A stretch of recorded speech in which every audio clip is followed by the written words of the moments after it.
Welcome to the Lawyerist Podcast, a series of conversations about law practice.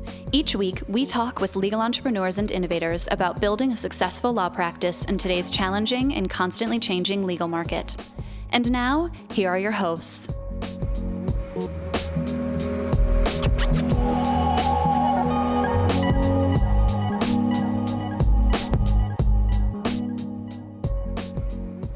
Hi, I'm Sam Glover. And I'm Stephanie Everett, and this is episode 260 of the Lawyerist Podcast, part of the Legal Talk Network.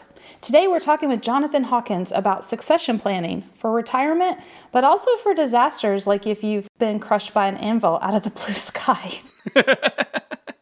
Obviously, I'm making you say these things.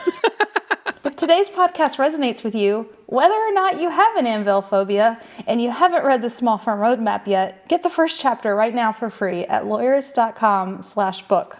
Today's podcast is brought to you by Rankings.io, Text Expander, and Back Office Buddies. We wouldn't be able to do our show without their support, so stay tuned. We'll tell you more about them later on. So Sam, what the hell is this Anvil Day you've been talking about on Twitter, and why should we care? So you'll hear more about it in this podcast, which we recorded on a Friday afternoon when apparently I was feeling a little silly. But I think it's a great idea. So here's what Anvil Day is. Today, the day that you are listening to this podcast, January 23rd, is the first annual Anvil Day, which will henceforth be the fourth Thursday in January every year. And Anvil Day is when you get together with your Anvil buddy to go over your succession plans.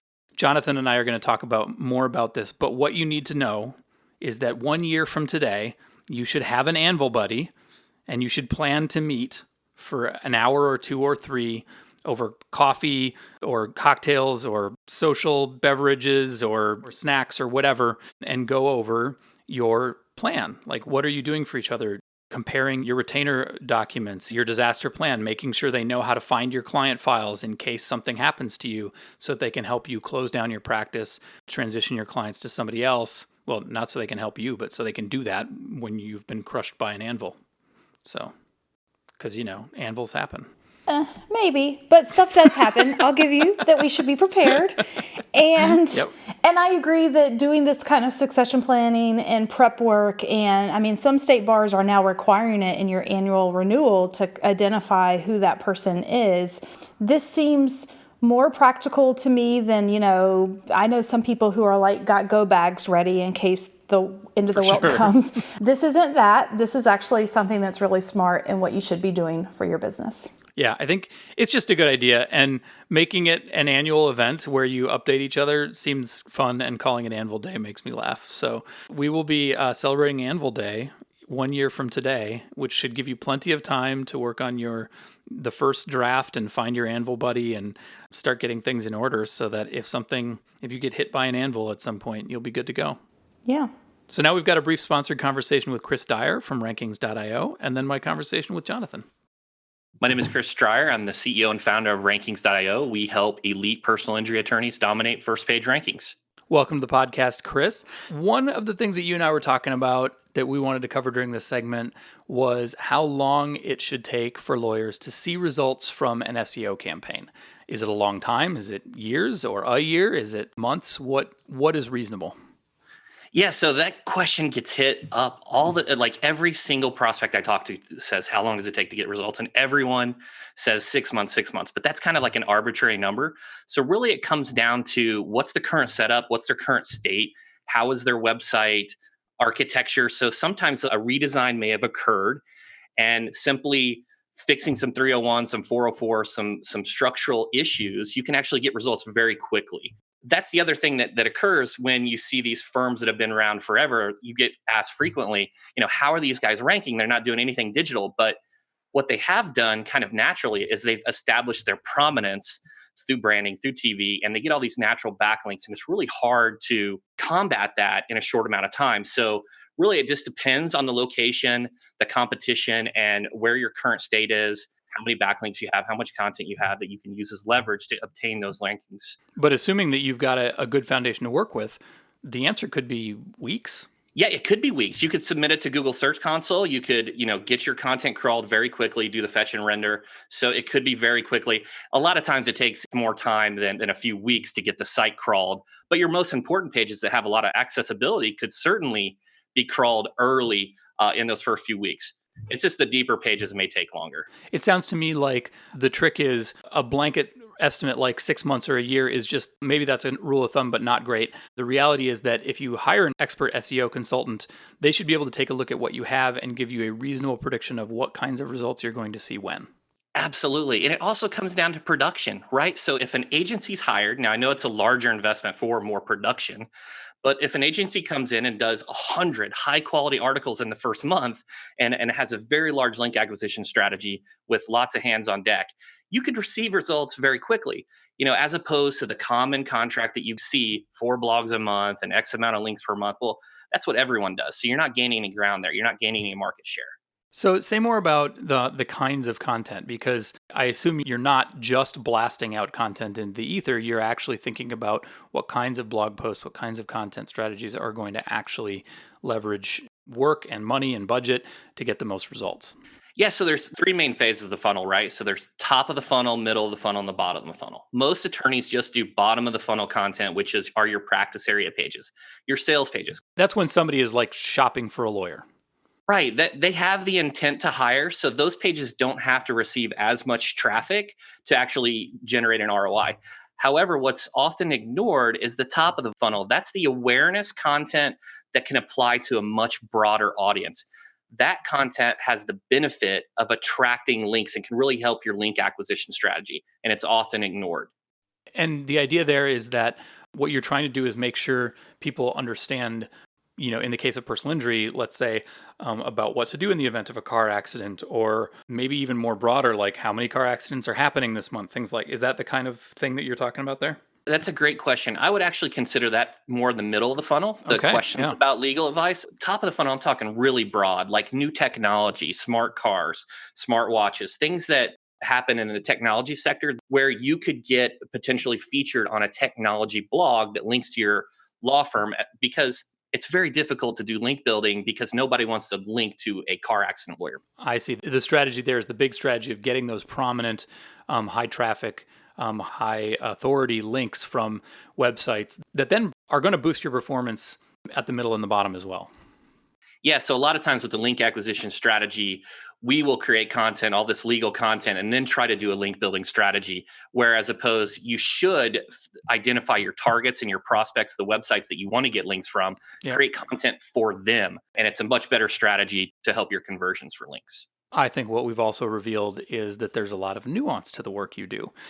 And so for listeners, if you'd like to learn more about working with rankings.io and taking advantage of that, visit rankings.io/lawyerist to learn more.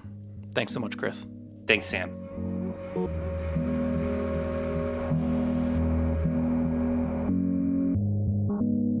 I'm Jonathan Hawkins. I'm the founder of law firm GC, which is a law firm based here in Atlanta, Georgia.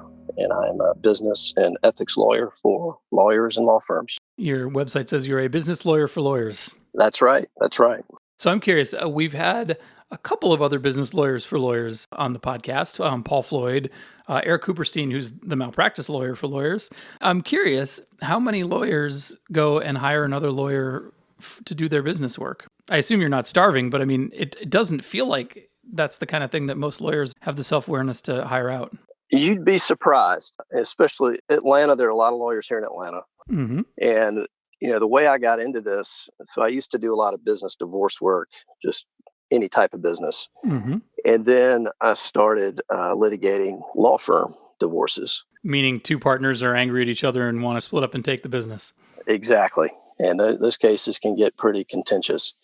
And, a lot of times they had handshake deals or they tried to use an operating agreement for a real estate business, for example, in a law firm. It made no sense.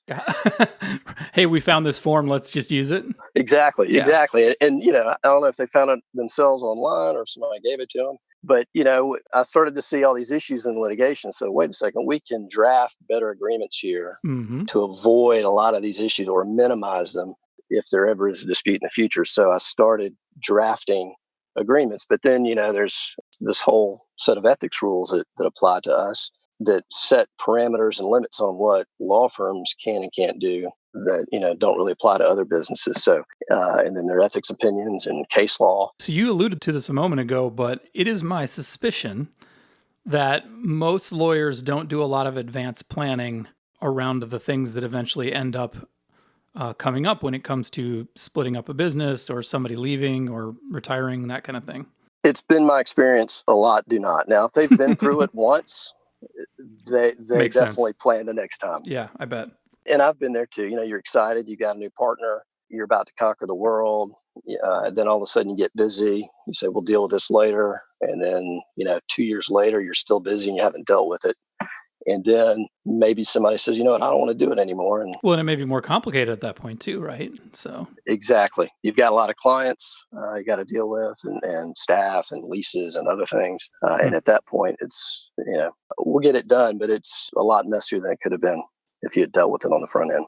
So speaking of business separations, which is what we wanted to focus on today, sort of, is the concept of succession planning.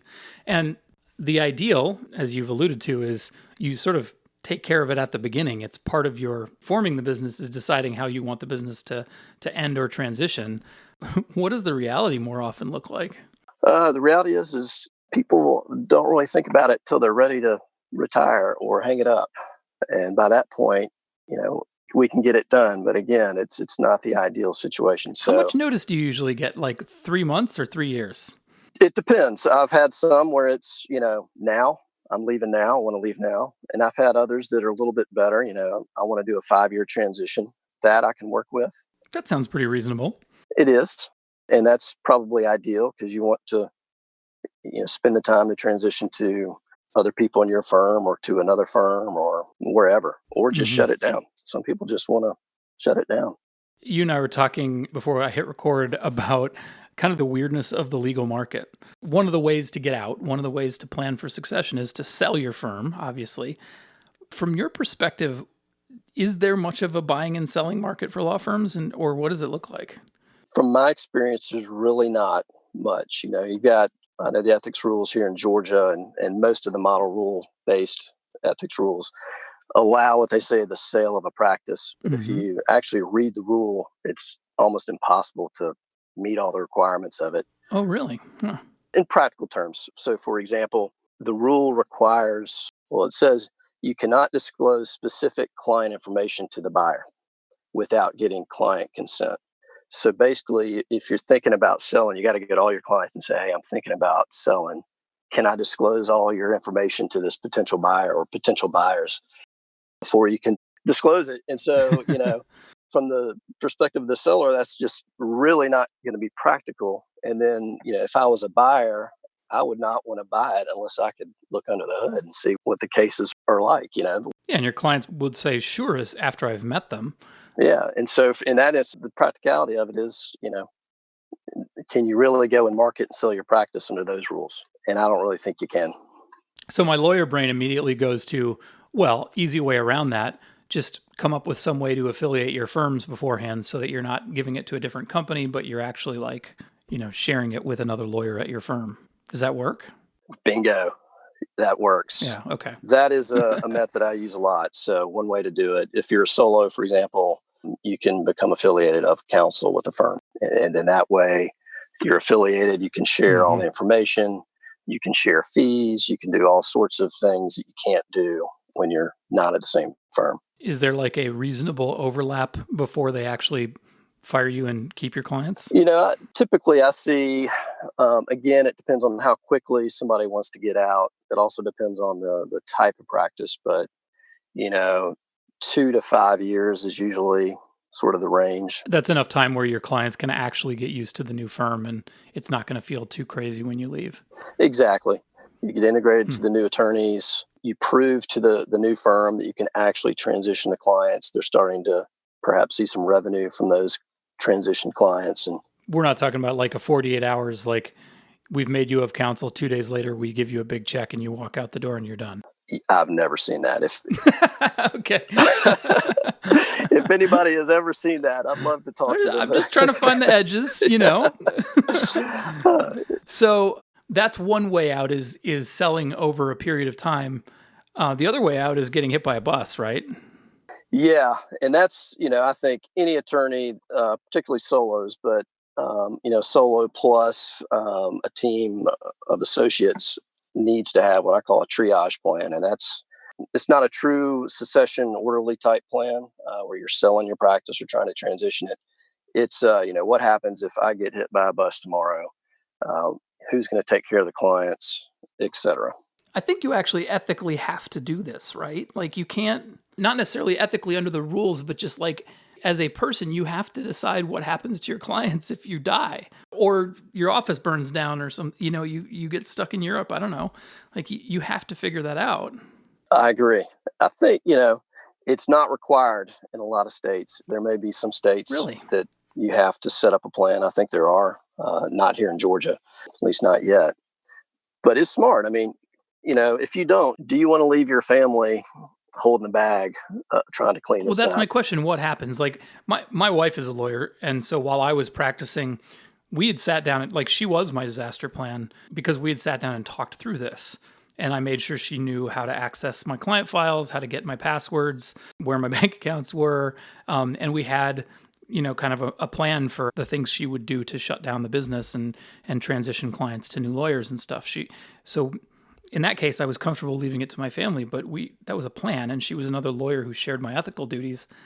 What happens if you don't have a plan? So worst case scenario, most state bars have a little team that can go in and assist. Oh, I suppose. They do the best they can, but they're not necessarily equipped to do it the way that you would want it to be done. And a lot of times, they may come in a little late. A non-lawyer spouse doesn't even know to call the bar to help. I've had calls from spouses before in that situation. And it's like you said, there may not be a record of all the actual clients. We don't know how to access the passwords to get in to see what the status of the cases are. And it just can be a huge mess. And it's stressful enough for your family. Add this on top. And then, the potential malpractice that could happen in this span before the clients are sort of positioned somewhere else. And it's not like you care, but if your kids were hoping to get any sort of life insurance inheritance or something from you, they might care. That's right. They're going against your estate. I didn't really think about it in those terms, but if you've committed malpractice by not planning for your clients, can your clients make a claim against your estate? I'm sure there's an enterprising lawyer out there that would make that claim. But certainly, let's say there's a deadline that you miss. Let's say you have a case and the statute's about, 2 weeks away. You're ready to file the lawsuit. And then you pass away. And then 2 months later, figure out it wasn't filed and, you've missed the statute. I'm going to stop saying hit by a bus and start using an anvil because I think the cartoon version is funnier. So in an ideal world, if a solo comes to you and says, okay, I need my crash plan, my disaster plan, my triage plan, whatever, my anvil plan, what would the ideal plan look like? So ideally, you want to find another attorney that you trust that's in the same practice area and enter into an agreement that they will sort of triage your practice and help transition it if necessary. And you can do a mutual agreement, sort of, you agree to do theirs, they'll agree to do yours. And then once you have that in place, set up your will, your actual estate planning documents, let your spouse know who this attorney is. So that should be in your will. Yeah, just one little paragraph that directs the administrator or the executor, who to call to get this plan triggered, to basically notify them that there is an agreement that this triage lawyer is going to come in and take over. I mean, that makes a lot of sense. That's the document to do it in, I guess. And then in your retainer agreements, you can even, with your clients, you can insert, a line or two in there that sort of notifies them if something happens to me, I've got somebody. Seems smart. And you get disclosure and the client signs the agreement. They've signed on to it. So you sort of, that makes the transition a little bit easier there. How do you make that sure that will work?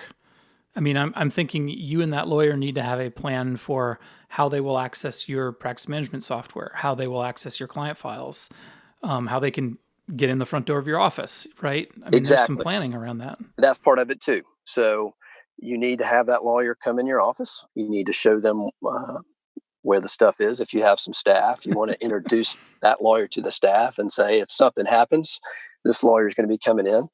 I think, I know you've talked about a lot on your podcast in the past. I know Stephanie talks about it, but it's really important to have systems, procedures, processes in place. It's good for your business, but it's good for this purpose as well. And then you want to show these to that triage lawyer. I'm going to suggest that every solo in particular, when they get their Anvil buddy, they set aside one day a year, and we're going to call it Anvil Day from now on. And that day is when you get together with your Anvil buddy and kind of catch up on these things. Make sure you still know how to get into passwords and files and in the front door and stuff. That's it's an annual holiday from now on. That's a great idea. I may borrow that. Yep, it's definitely called Anvil Day. I'm really quite certain of that.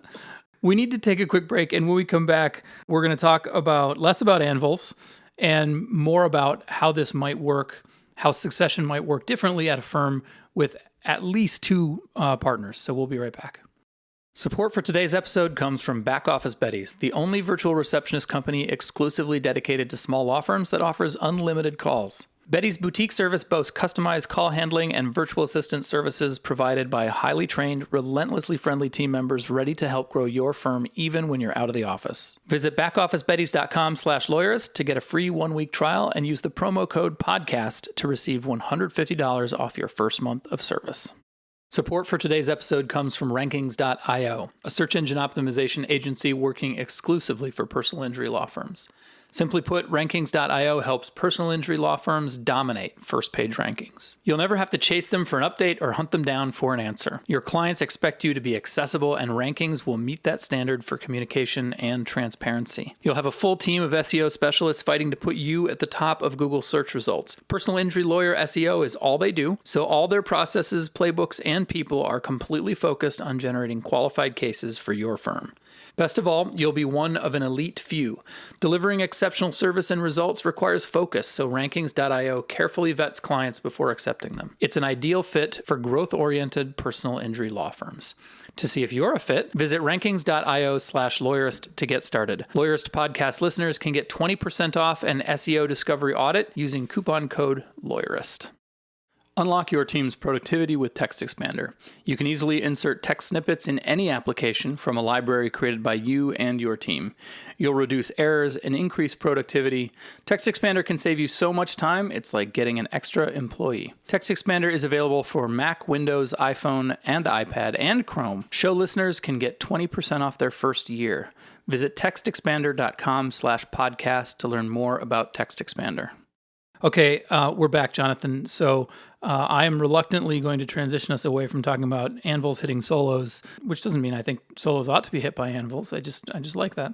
And let's talk about when there's more than one, or even when it's a solo, I suppose. But when you have a partnership, whether it's 2 or 17, what does it look like when someone wants to retire or leave that's different, and how does that succession planning work?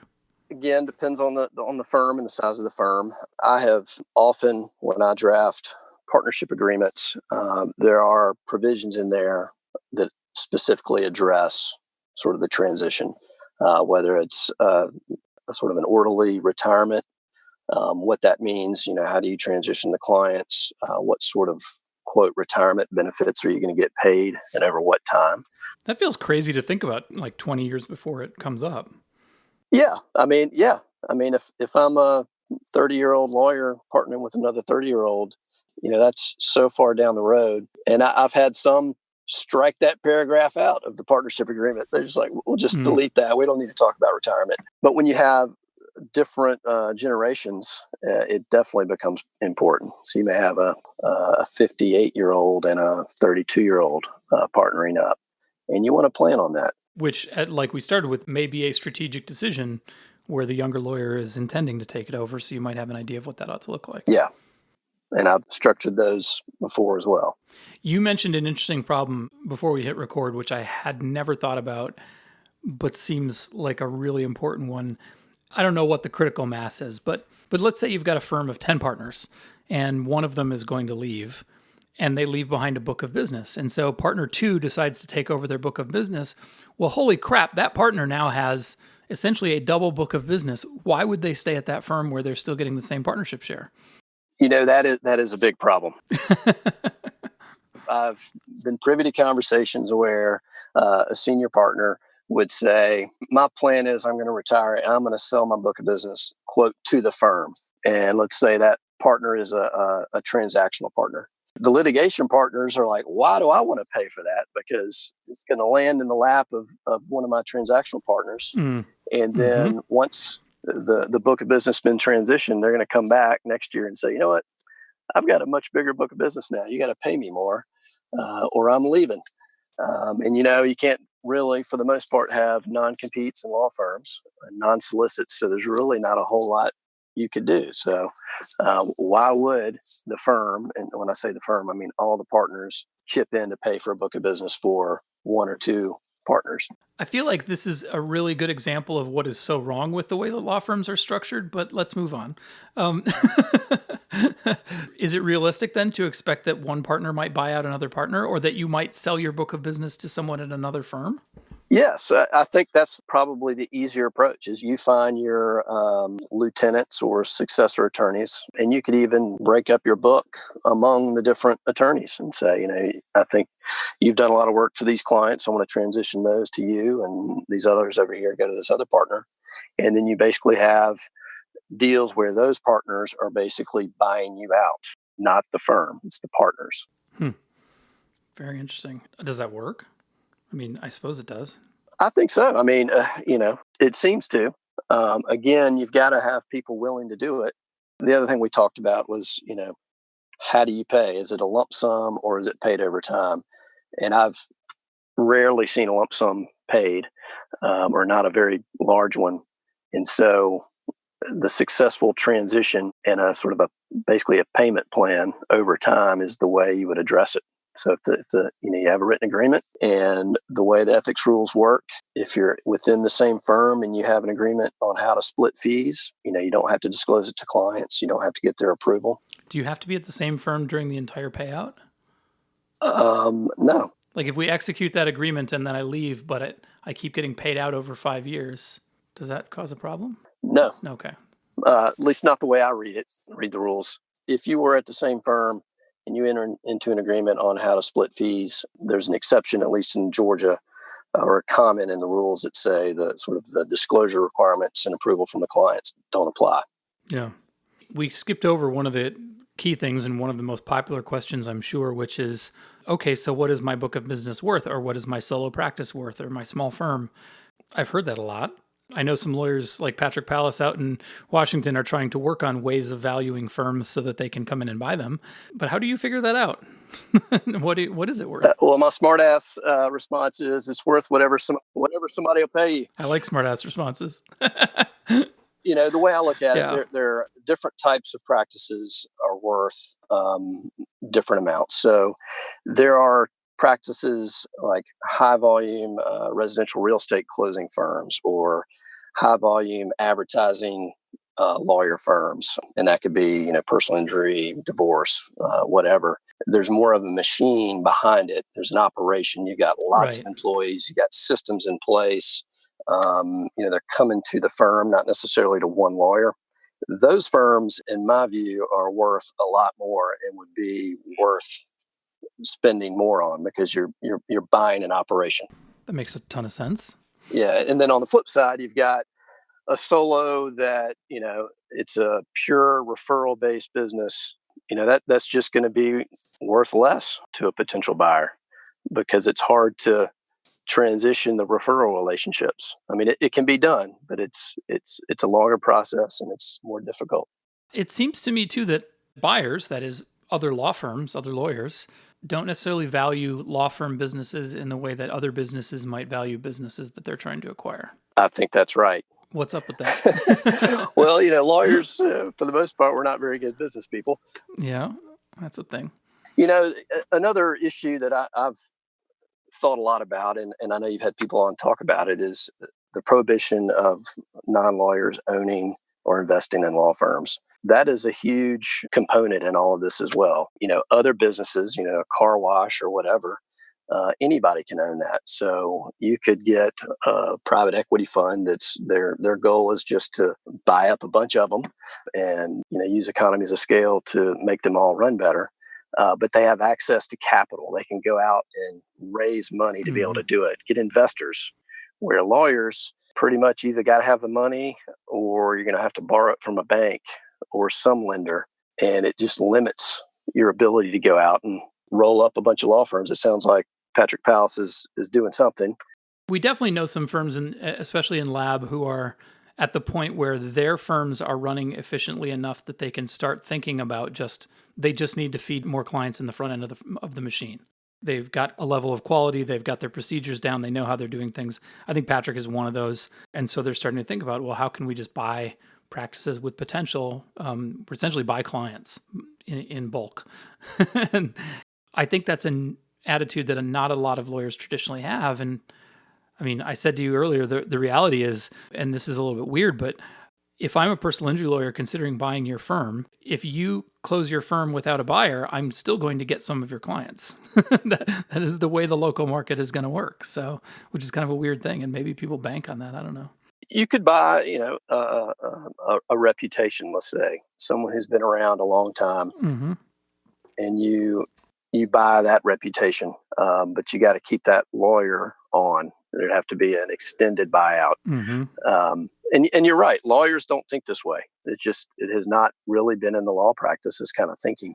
It is legitimately more complicated for some reasons, but it's also just not a thing that we do. Yeah. But I think it's great that people are thinking about it and trying it. I think there are ways to do it. Again, you go back to you can't really have non-competes. Now, if you sell a law practice, you can get a non-compete. But again, you've got to do it the right way. But if you do a partial purchase or a sort of an affiliation, that lawyer could just say, I don't like it. I'm leaving, and I'm going to take all my clients with me. So there's risk there. I think there's probably ways you can address it and minimize it, but there is some risk there. Where in another business, I buy the car wash, I'm going to lock down that seller with a 5-year non-compete, non-solicit, all sorts of agreements. Right. Totally. So I'm assuming our listeners are now going, holy shit, they're right. I do need to plan for my Anvil Day. And I also need to figure out what's going to happen to my firm after I'm done with it. Where should they start? Where should they go for resources, or what should they start thinking about? Most state bars have resource for them in terms of the Anvil sort of plan. There are resources you can find online. Type in law firm disaster plan in Google, and you'll find some. I have found that a lot of lawyers know that they should be doing this, but getting them to actually do it's hard. And this is confession time for me. I knew for years I needed to get a will, and it took me about 8 years to do it. And oh man, my wife and we've got you beat. I think we started drafting our will 10 years ago. And I knew it. Finally, we were going to Europe, and I said, "All right, we're doing it." We signed it the day before we left. So, yeah. I think it's similar for this, but I think it won't take very long. On the crisis plan, find a lawyer, your buddy lawyer, have the conversation, and then make a commitment to each other that you're going to get it done. Well, if this Friday, it's Friday afternoon as we're recording this, and if this silliness sticks with me, maybe we'll plan Anvil Day for the anniversary of this podcast hitting the airwaves. And we'll make sure everybody gets going. Jonathan, thank you so much for being with us today. It's been fun and it's been informative. Thank you so much. Thank you. I've enjoyed it. Are you interested in implementing the ideas you've heard on today's podcast into your law firm? Could you use a little help? Hey guys, it's Stephanie, the VP of Community Success here at Lawyerist, and I'd love to help you tackle your business or take it to the next level. Head over to go.lawyerist.com/start to sign up for a quick call with me, and let's talk about how Lawyerist can help you create your best law firm.